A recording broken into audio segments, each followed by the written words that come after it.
Welcome to the TAC Index AI podcast. This is where we blend tech index data reports and charts with the latest news and logistics, really focusing on air cargo today. Our goal is simple. Unpack the complex stuff, figure out how air freight trends are hitting logistics and the wider market, and give you the insights you need. We've got some great sources. Let's dive in. Absolutely. We're pulling together the latest from TAC Index, Cargo Facts Consulting, and a key Reuters report. And it's fascinating, really, how all these different forces are shaping air freight rates, and crucially, why that matters for you. Okay, let's kick off with the very latest numbers. The global picture, looking at the TAC Index, specifically the Baltic Air Freight Index, the BAI hours are, well, it was pretty much flat last week, just dipped maybe, 0.1% week over week. And even over the last year, it's down only about 7.3%. So rates seem kind of stuck in a range. Which does make you ask, right? Why so stable with all the uncertainty swirling around? But when you dig a bit deeper, the regional picture tells a different story. For instance, China to the U.S. and Europe, overall rates were mostly unchanged, yeah. But the new BAI spot indices, the ones just tracking spot rates out of Hong Kong, they were actually ticking up slightly towards the end of the week. Hong Kong's overall outbound index, that's BAI 30, climbed 2.4% week over week. And Shanghai, BAI 80, saw a small bump too, up 0.9%. Right, and Europe gets even more, mixed. Transatlantic lanes heading to the U.S. were softer, but routes from Europe to China, they went up. And London Heathrow, the BAI 40, that took a sharp dive, down 11.5% in just 1 week. Which sounds dramatic, but... But yeah, it's still way up, over 20% compared to last year. After some really big gains recently, it's a bit confusing. It is. And then out of the U.S., mostly lower rates, except Miami. Miami just keeps climbing, still well ahead year over year. It's definitely patchwork. So if we zoom out a bit, look at June as a whole. Yeah, connecting this to June, the global BAI 100 index was almost perfectly flat month over month, up just 0.07%, which, again, is pretty striking given these wild regional swings we're seeing. Think about it. Shanghai, BAI 80, up over 3.5% in June. But Hong Kong, BAI 30, slipped just a tiny bit, minus 0.7%. And London Heathrow, the BAI 40. That was the real outlier, yeah. Surged over 25% month on month for outbound.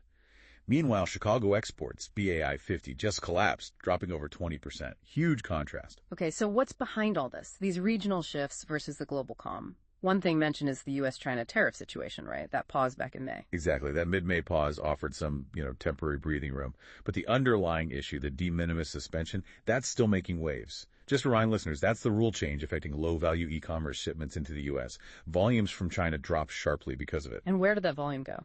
Well, seems like it got diverted mostly towards Europe and Southeast Asia. We saw that shift happen pretty clearly in May. Okay, and what about the planes themselves, the supply side? Right. So on the supply side, capacity on the trans-Pacific routes, it's sort of stabilized. Recovered from the May dip, hovering around 60 to 65,000 tons a week. But here's the thing. That recovery isn't really new capacity coming online. It's mostly just airlines repositioning the freighters they already have. So not more planes overall. Not really, no. And longer term, we're actually facing a pretty serious wide-body freighter shortage. There are bottlenecks with the manufacturers, Boeing and Airbus, and delays in converting passenger planes to cargo. This isn't just a quick fix. It could really squeeze capacity growth, potentially right through into the early 2030s. Wow. Okay, maybe the most surprising thing from the sources, though.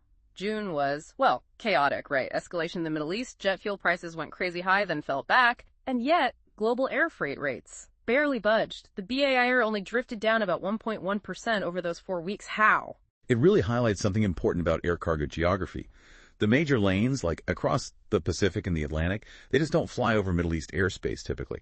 So that geographical separation kind of insulated those key routes from the direct fallout. But the market isn't focused on that now. It's all about tariffs. Deadlines looming. Exactly.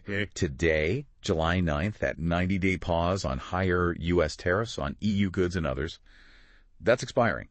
Then the EU's retaliatory pause ends July 14th.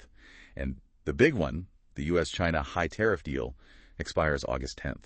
And just today, literally as we record this on July 9th, President Trump announced new tariff notices, targeting South Korea, Japan with 25%, and hinting at copper, semis, pharmaceuticals. Pushing the effective U.S. tariff rate, according to Reuters, up to 17.6%. Yeah. Highest since, 1934? Yeah. So for you listening, managing logistics or watching the economy, what does it all mean? It just screams unpredictability, doesn't it? For shippers, forwarders, airlines, everyone's just watching and waiting.